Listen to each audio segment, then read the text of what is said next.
As much as it pains me to say it, as a Charlotte Hornet fan, I gotta call it like it is and come to grips with reality. And the reality of the matter is, Cade Cunningham has surpassed LaMelo Ball, at least for now. So today I thought it would be fun to see if this is even worth having a debate over two of the best young guards in the league, Cade Cunningham versus LaMelo Ball. Both are great young studs, but there's one of them that I consider the better overall star, and the title basically gives it away, but I'm still going to break down their stats, their playing styles, and why just the overall reason on why I think Cade Cunningham edges out LaMelo. So let's get into it. Now I could just make this vid into a short and say durability is the reason why Cade is better, but I don't think that would be entirely fair. So first, let's quickly remind ourselves who these two players are and what makes them good in the first place. Cade Cunningham, the former #1 overall pick of the 2021 NBA draft, is a 6', 7-point guard out of Oklahoma State. Known for his poise, vision, and versatility, Cade has been seen as the most complete prospect in his draft class, even though some of you crazy fans still think Scotty Barnes or even Franz Wagner might be better, and it's hot takes like that just has me wondering, are y'all okay?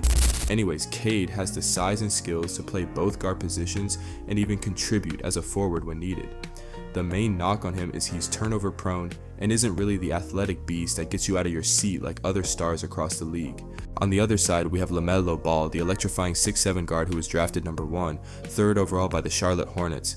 LaMelo's flashy playmaking, smooth shooting, and unique flair have made him one of the most entertaining players in the league. His passing ability and basketball IQ are truly elite. Melo is definitely a fan favorite from all the way back in his Chino Hills days, and honestly, if he could stay healthy, I don't think there would be much to debate. His main critics say he's childish and seems playful on the court, but I think he takes the game more serious than most people think. Having lived in Charlotte, I can definitely say the main thing holding him back is definitely his health and the roster that the front office can't seem to get right. Okay, but now let's get into the numbers that might help settle the debate. We'll look at their key stats this year and maybe years prior to understand my stance on why I think Cade should be regarded as better at the moment, or maybe I'm tripping and these stats are going to make LaMelo look like a legend in comparison. Let's see. Here's how they've been stacking up this season. Melo's point average is off the charts, but he's also played a lot less games. Even with that being the case, I heard there's a stat out there saying LaMelo has the most shot attempts per minute since Wilt Chamberlain, which is pretty crazy. I mean, that man used to average 50 back in the day. What surprised me most about Cade's stats though is how well he's been shooting the three, but also how he's been out-diming Melo in the assist category too. Crazy work. Although this highlights the difference in rosters I was talking about. You can say what you want about the Pistons organization, but they have at least tried to put together a competent roster around their star. They also don't fumble in the draft as much as us. But looking at these numbers, it's clear that both players are putting up similar all-around numbers as do-it-all jumbo guards. I believe there's more to the story though. Cade's versatility as a scorer and distributor stands out. His nearly 10 assists per game show he can run a team, but also his rebounds per game combined with his size allow him to impact the game in multiple areas. Cade is not just a guard, he's a true point forward who can initiate the offense or score when needed.